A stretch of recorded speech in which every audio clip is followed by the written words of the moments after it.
नमस्कार. सर्मिक लोक जाणीव न्यूज लाईव्ह मध्ये आपलं सर्वांचं सहर्ष स्वागत आहे. आपण पाहता सर्मिक लोक लाईव्ह आहे. थोडी मागे मागे देगलूर ते अनेगाव लांब फोटो घेऊ लांब फोटो घेऊ करडकर ते लांब फोटो घेऊ मुक्रामगड लांब फोटो घेऊ तसं बल्लूर ते पेपरला येईल असं लांब फोटो घेऊ मांडूर अशा या मूलभूत अशा आवश्यक अशा या ज्या रस्त्यावर 65 गावे आणि 20 तांडे उदगीरचे लोक, बिदरचे लोक, आवळ्याचे शीख बांधव या सर्वांचा जीवन मृत्यूचा हा रस्ता अतिशय खड्ड्यामुळे, अतिशय नादुरुस्त गेल्या अनेक वर्षापासून या ठिकाणी झालेला आहे. उशिरा का होईना या ठिकाणी देगलूरच्या कार्यकर्त्यांनी, देगलूरच्या पदाधिकाऱ्यांनी आक्रमक पवित्रा घेत या प्रश्नाच्या मूलभूत प्रश्नासाठी रास्ता रोको आंदोलन या ठिकाणी करण्याचा निर्णय घेतला.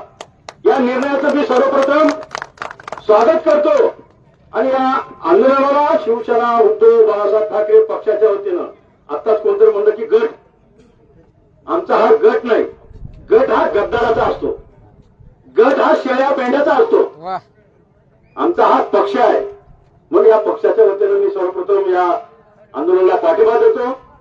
या आंदोलनाला उपस्थित असलेले संभाजी ब्रिगेडचे मराठवाडा अध्यक्ष माननीय संकेत पाटील सोमूरकरजी, ज्यांनी या आंदोलनासाठी गेल्या अनेक दिवसापासून मेहनत घेत आहेत, असे संभाजी ब्रिगेडचे तालुका अध्यक्ष रावरीकर, राष्ट्रवादीचे तालुका अध्यक्ष माननीय श्री राहुल देशे, आमचे माजी भूतपूर्व नेते अशोक देशमुख, भूतपूर्व म्हणजे पूर्वी होते,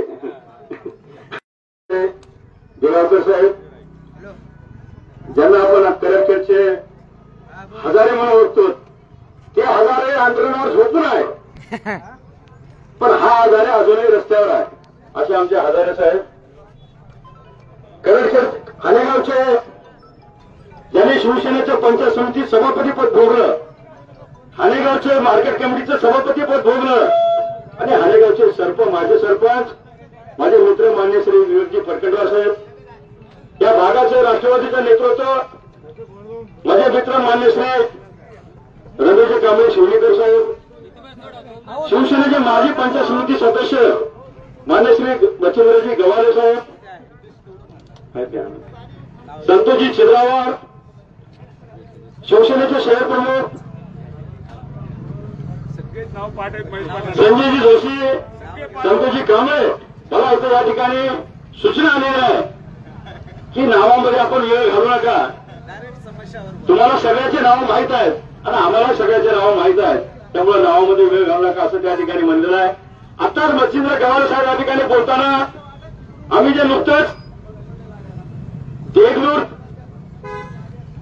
एकलारा, मुखेड या रस्त्यासाठी शिवसेनेच्या वतीनं होम हवन आंदोलन त्या ठिकाणी केलेलं होतं. मला मान्य आहे मच्छिंद्र गवाले साहेबाला देव धर्म मान्य नाही, पूजा मान्य नाही, म्हणून त्यांना वाटलं की होम हवन केल्यानं काही होत नाही. होम हवन केल्यानं काही होत नाही हे मला सुद्धा माहिती आहे, मी तुझा त्याच मताचा आहे. पण तिथं होम हवन आंदोलन झाल्याबरोबर जे 10-15 वर्षापासून ते रस्ता पेंडिंग पडला होता, फुल खात पडला होता, रस्त्यात खड्ड्याची खड्ड्यात रस्ता आहे, असा रस्ता त्या ठिकाणी झाला होता. पायी सुद्धा जाणं तारवरची कसरत होती. शिवसेनेचा आंदोलनाचा दसका बसतात दुसऱ्या दिवशीपासून न्यायालयामध्ये प्रक्रिया असताना सुद्धा, हायकोर्टामधून स्टे असताना सुद्धा, बंदी असताना सुद्धा गवाले साहेब त्या ठिकाणी रस्ता चालू झालेला आहे.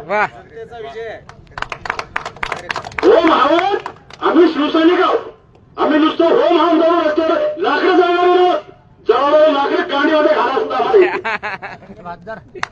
आता जे फुलकूर होते ते पाठीमागे घेऊन लागता येते.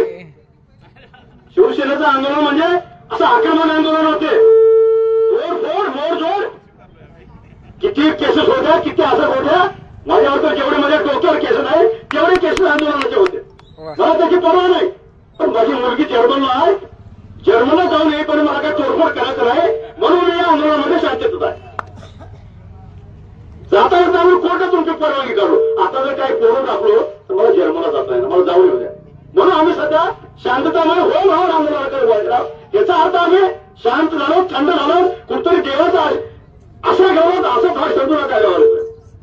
अजून सुद्धा तेवढीच आक्रमकता, तेवढंच जनतेविषयी प्रेम अजून आहे. हे शासन सत्ता येण्यापूर्वी गोरगरीब जनतेला, शेतकऱ्याला, शेतमजुराला, दीनदलिताला खोटे नाटं आश्वासन दिलं. ईव्हीएम मशीनमध्ये घोटाळे केले, पैसे वाटले, अनेक आश्वासनं दिलं. सत्तेवर आल्यावर आम्ही कर्जमाफी करू, पीक विमा देऊ, रस्ते चकचकीत करू, लाडक्या बहिणीला अनुदान देऊ, मागेल त्याला कर्ज देऊ, अशा आश्वासनं दिलं. खोटे नाटे आश्वासन देऊन या ठिकाणी मतदार घेतलं. मतदार घेऊन सत्तेवर बसले. सत्तेवर बसल्यानंतर मात्र त्यांना फार बेजारी जनता आपलं काम बनता असं या ठिकाणी नीती चालू आहे. म्हणून दिलेल्या आश्वासनाला त्यांना विसर पडलेला आहे. आज स्वातंत्र्य होऊन 75 वर्ष झाले. केवळ रस्त्यासाठी पदाधिकाऱ्याला, कार्यकर्त्याला, जनतेला, शेतकऱ्याला, शेतमजुराला रस्त्यासाठी रस्त्यावर यावं लागते. ह्याच्या इतकी शोकांतिका कोणती नाही. हा खरं शासनाचा पराभव आहे, सत्तारूढ पक्षाच्या आमदाराचा पराभव आहे, सर्वांचाच पराभव आहे. जेव्हा शिवसेनेचे आमदार या भागामध्ये होते तेव्हा या रस्त्याला कुठेतरी चालना मिळालेली होती. रस्ते मार्गी लागले होते, रस्ते झालेले होते. पण तेव्हाच्या काळात सुद्धा आमच्याच लोकप्रतिनिधी करून निकळ दर्जाचे कामं झाल्यामुळं लगेचच्या लगेच काही वर्षामध्ये या रस्त्याचं डांबरीकरणाचं खड्ड्यामध्ये रूपांतर झालं. खड्ड्यामध्ये रस्ते झाले. आज कोणता जर दवाखान्याला जर कोणता रुग्ण जात असेल, कोणती आमची भगिनी प्रसूतीसाठी, डिलिव्हरीसाठी जर दवाखान्यात जात असेल तर तिला दवाखान्यापर्यंत सुद्धा पोहोचू शकला. रस्त्यावर कुठं तिची डिलिव्हरी होईल. हृदयविकाराचा झटका आलेला पेशंट जर दवाखान्यात जात असेल रस्त्यावर त्याचं राम नाम सत्य होईल. अशी दुर्दशा या लोकप्रतिनिधीच्या निष्क्रिय कार्यामुळे, त्या शासनाच्या निकटगट्ट कुंभकर्ण सोपेचं सोंग घेणाऱ्या त्या शासनामुळे या ठिकाणी झालेला आहे. म्हणून या ठिकाणी रस्ता रोको आंदोलन या ठिकाणी चालू आहे. येत्या काही दिवसामध्ये, येत्या काही वर्षामध्ये एकलाचा रस्ता न्यायालयामध्ये, सुप्रीम कोर्टामध्ये स्टे असताना सुद्धा तिथले रस्ते होऊ शकते. तर इथला रस्ता का होऊ शकणार?